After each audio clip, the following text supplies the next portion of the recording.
I just read Make It Stick by Henry Rudiger, which is basically the scientific guide to studying. It's basically all the science ever conducted about learning and successful studying and things like that compacted into one book that gives the best techniques and study tips for, being a successful learner. And right now I'm going to give you the 5 most important things that I learned from that book. Okay, so I'm going to start off with probably the most important thing I learned from this book, and that's that learning should not be easy. So many times people will tell you to find a study method that, that you enjoy and stick with that. But unfortunately, that's really not great advice, because the study method you enjoy probably isn't the best study method. It's probably something that doesn't really challenge you, you're able to do it at a pretty relaxed pace and, relaxed state of mind. And that's why you like it, because, you're getting work done, you're studying, but it's not too difficult. But unfortunately, the science says that that's definitely not the best method. So what you need are known as desirable difficulties. And these are things that make studying more difficult, It makes your brain work harder. And the science actually shows that if your brain works harder when you're studying, then it's going to have stronger recall of that content later down the line. And I'm no scientist, so I don't really understand the science behind it, but essentially, if your brain works harder to recall something, the neural pathways are going to develop a stronger connection and ultimately make that memory stronger in your brain. So ultimately, doing study strategies that don't challenge you really is not the way to go, because you're doing work for the sake of doing work. You're really not putting in that high quality work that's going to help you remember whatever you need to learn for your test or whatever it is. So make sure to challenge yourself, and it'll help the brain. It'll make everything stronger. And additionally, mistakes is another great way to learn. So don't be afraid of making mistakes. When you make mistakes, just review them, and that's going to make the memory even stronger. An example of a desirable difficulty is actually spaced repetition. And this means, letting some time pass between when you study something for the first time and when you study it again. Because if you study something all at once, like the same day or the same, like back to back to back days, it's going to be in the front of your memory, easy to remember. Your brain's not going to have to work that hard to remember it. But if you let some time pass, your brain's really going to have to fight back to remember what that content was and bring it back to, apply it to whatever you're doing. So if you let some time pass, your brain's going to have to work harder to recall it, and ultimately it's going to make the memory stronger. Okay, so this second tip was actually a pretty big wake-up call for me, because it's 2 of the worst study strategies. And these are 2 strategies that I used a lot when I was studying for the CPA exam. And at the time I kind of knew, I was like, this probably isn't the best strategy, but I didn't really know what else to do. So I just always did it. And that is reading the textbook and rereading notes. Sorry, not reading the textbook, rereading the textbook and rereading notes. So they've done studies, and after you've read something and you understand it, rereading it again just for memory purposes really does not give you much incremental gain, especially for how long it takes. Rereading is one of the most time-consuming study techniques there is out there. And like I said, the benefits are very, very small. So there are definitely some much better methods to use. But despite the fact that it's very time consuming and not very effective, a lot of people, including myself, do it. We think it is working. It's one of the most popular study techniques because, for one, no one ever really taught us otherwise. And secondly, it seems like it would work. Reading something, you're like, yeah, I'll remember it better. But like I said, the studies prove that it doesn't do much. The gains are so incremental, especially when compared to how much time you're putting in. And rereading notes and the textbook actually fall into a bigger category of studying, which is called massed practice, which is kind of just studying a bunch of stuff all at once. And that is not very effective. An example of this is cramming for an exam like the night before. Yes, studies show it might work. You might actually get a decent score on the exam, but if your goal is to actually learn the content, a week later, if you cram a week later, you're not going to remember anything. And like I said, studies have shown that. You might do okay on the test the next day, but if you're trying to actually learn something for the semester, for your life, or whatever it is, you're going to need to do something better than just cramming the night before the exam, unfortunately. 2 ways to combat this actually are called interleaving and spaced repetition. And interleaving is basically just studying multiple topics at one time, because a lot of times we'll study one topic, move on to the next one, study that one, move on to the next one. And that's really not how an exam is. You should study the way you're going to test.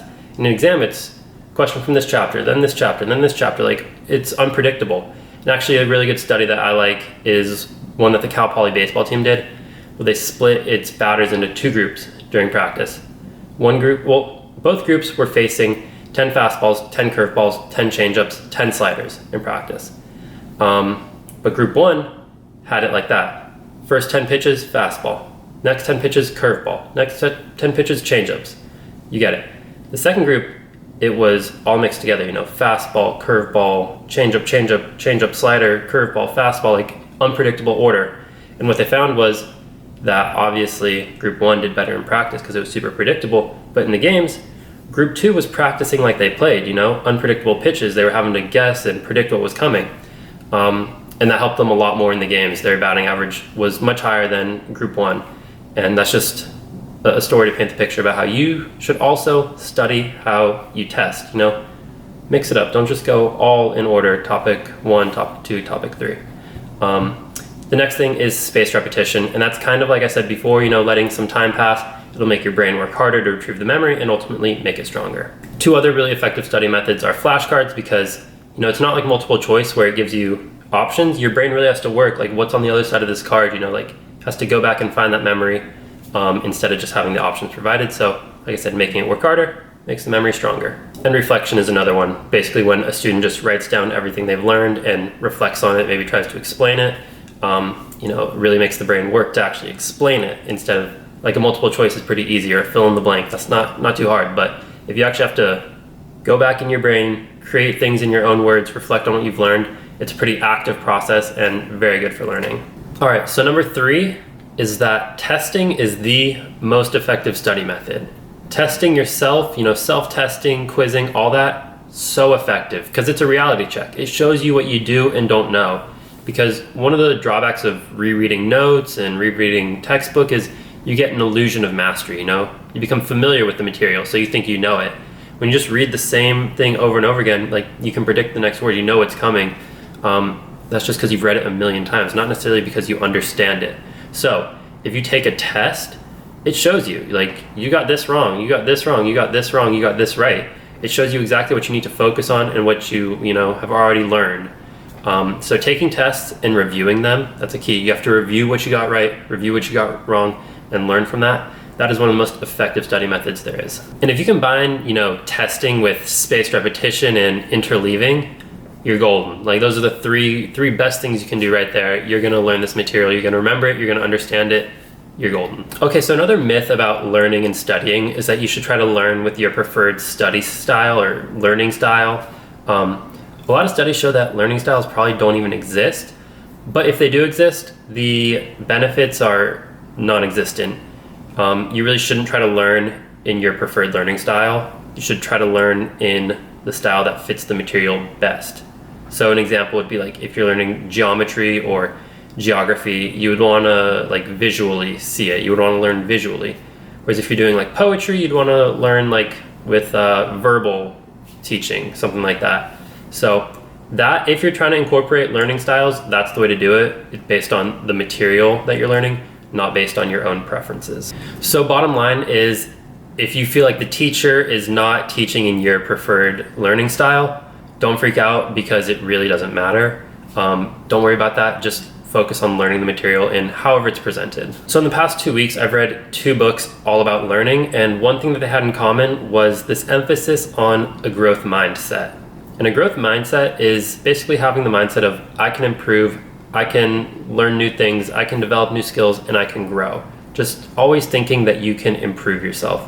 And that's essential to learning new things and developing as a person. Because how are you ever going to learn anything if you have the mindset of, oh, that new material, that's too hard for me, I can never learn that. Or like people like me, we can't learn that sort of stuff. So if you have that sort of closed off mindset, you're not going to be able to develop new skills as easily. It's going to take a lot more work and a lot more convincing to get that done. So this is actually something that a lot of kids who grew up in poverty struggle with because they grew up in an environment where they couldn't really make an impact, like the odds were always stacked against them. There wasn't really anything they could do. And they kind of developed that mindset of, I can't improve my situation. I can't, take action on my own and change anything. But it's also something that kids who grew up like in affluent communities as well struggle with, because a lot of times their parents were just there to save the day every single time. They never had to worry about getting anything done themselves. Someone always took care of stuff for them. And they also don't really think that they can take the initiative because they think someone else has to come in and save me. So, as a child, if you have kids, make sure you develop that growth mindset. And if you aren't a child or don't have kids, just make sure you develop it on your own. You know, think about the way you talk to yourself in a more positive and optimistic way. Always think about what you can grow and improve on. All right, so those were the 5 most important things I learned from Make It Stick. Just to recap, they were, let me check my notes. Learning should be hard. Don't reread notes or the textbook, it's too time consuming. Self-testing is very impactful. Learning styles do not matter. And what was number 5? Oh, growth mindset. You need to have a growth mindset to be able to improve your situation. But yeah, I hope you were able to learn something from this video, because I honestly learned a lot from this book. If you're interested, I would highly recommend reading the book because there's a lot of really good information. I do think these 5 points kind of sum up a lot of the main ideas, but there's still a lot more information if you're interested. So please check it out if you are. But thank you for watching. Please like the video, subscribe if you want more, and yeah, I'll see you next time. Thanks.